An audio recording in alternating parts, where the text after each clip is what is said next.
Shalom la famille, soyez bénis dans le nom de Jésus-Christ. Nous sommes toujours là dans notre chaîne, La Délivrance TV. Mais avant de commencer, s'abonner, liker et partager. Depuis la semaine passée, je parlais des portes. Je disais que l'homme a deux portes dans sa vie. La porte intérieure et la porte extérieure. Mais j'ai commencé par la porte intérieure. Dans ces deux portes, nous avons les 5 sens. Mais j'ai commencé dans la porte intérieure, les 5 sens de la porte intérieure. J'ai pris premier sens intérieur, la prise de conscience. Nous avons tiré ça dans le livre des Proverbes chapitre 21 verset 27. L'esprit, c'est une lampe de l'Éternel. Je parle à cela comme d'autres manières. La conscience, c'est une lampe de l'Éternel. J'ajoute encore notre verset, Job chapitre 32 verset 8. En réalité, dans l'homme, c'est l'esprit. Je parle ça encore d'autres manières.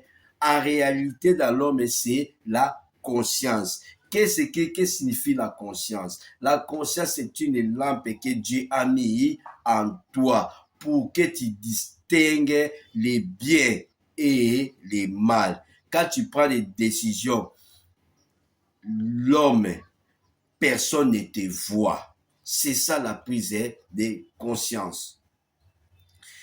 Je vais montrer, je vais diviser maintenant la prise de conscience à des syllabes.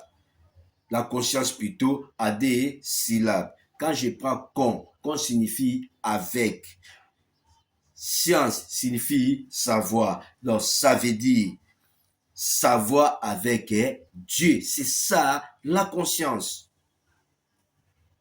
J'ai pris des exemples pour expliquer au peuple de Dieu que la personne qui n'est pas consciente, c'est une personne médiocre. Je dis, quand la personne n'est pas consciente, c'est une personne qui vit dans les ténèbres. C'est ça. J'aimerais que nous soyons conscients.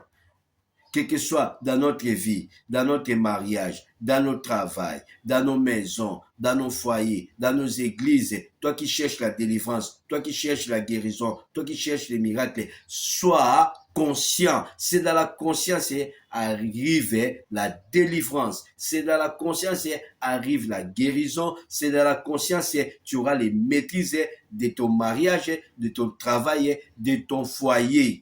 La prise de conscience, bien-aimé. La prise de conscience change tout. La prise de conscience va te donner quoi? La victoire. Nous allons prendre des cas. Et comme les cas d'une femme, dans le livre de Jean, chapitre 4, la femme samaritaine. Elle avait un problème. Bien-aimé, quand tout le monde venait puiser l'eau les matins, cette femme-là, elle ne venait pas le matin, elle venait à midi parce qu'elle avait un problème. Cet problème-là a amené l'humiliation, cet problème-là a amené les troubles dans sa vie. Mais un jour, il a rencontré l'homme de Galilée qui est Jésus-Christ. Jésus-Christ a donné la solution pour son problème. Il a dit à cette femme-là, toi, comme tu as déjà eu 4 maris, mais le 5e que tu as là maintenant, ce n'est pas ton mari. Bien, mais peut-être aussi c'est ta vie. Peut-être aussi c'est ma vie. Bien aimé, toi, tu as parcouru combien des églises, tu as eu combien de pasteurs, tu as eu combien de prophètes, ta vie ne change pas. Tu as parcouru combien des entreprises, combien de sociétés, tu as fait combien de commerces, bien aimé, des affaires, ça ne marche pas parce qu'il y a un problème. Le problème que je te dis, c'est aujourd'hui, prends conscience. Si tu prends conscience, tu vas changer ton histoire, tu vas changer cette situation que tu as en train de vivre longtemps. La prise de conscience des enfants de Dieu, la prise de conscience des chrétiens. Mais quand nous commençons à comprendre cela, mais notre vie, ça ne sera pas manipulé. Notre vie, les hommes de Dieu ne vont plus manipuler notre vie spirituelle. Bien, mais tu es manipulé, tu es devenu comme ma boule, tu es devenu toujours dans les critiques, tu crois que tu es venu accompagner les autres. Je te dis aujourd'hui, bien aimé, tu n'es pas venu accompagner les autres, mais seulement prends conscience pour ta situation. Bien aimé, la guérison que tu cherches, la fécondité que tu cherches, les voyages que tu cherches, bien aimé, Dieu va te les donner quand tu vas prendre conscience. Quand la femme là a écouté ces choses-là, bien aimé, elle a pris conscience, elle a dit, elle a déclaré, toi tu es le Messie qu'on attendait. Bien, mais cette épreuve-là aussi, il avait aussi des problèmes de guerre des églises entre elle et Jésus-Christ. Qu'est-ce qui est arrivé? La femme l'a dit que nous adorons Dieu de la montagne que nos parents nous ont laissé, nos ancêtres. Maintenant, toi, tu dis que nous n'allons pas adorer ce Dieu-là. Jésus a répété, Jésus a dit, maintenant l'heure est venue, l'heure est déjà là. Est déjà là. Les vrais adorateurs adoreront les pères en esprit et en vérité. Ça veut dire quoi? Les vrais adorateurs adoreront les pères dans la conscience et dans la vérité. Et si tu comprends cela, ma bien-aimée, mon bien-aimé, et si tu comprends cela, ma bien-aimée, hein? Donc, la conscience, quand tu es conscient, tu vas adorer Dieu.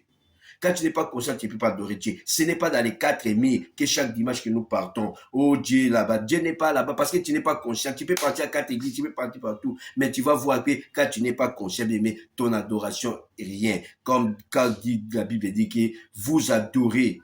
Je n'écoute pas vos prières. Vos prières font des bruits comme les tambours comme les tam-tams. Bien, mais parce que nous ne sommes pas conscients.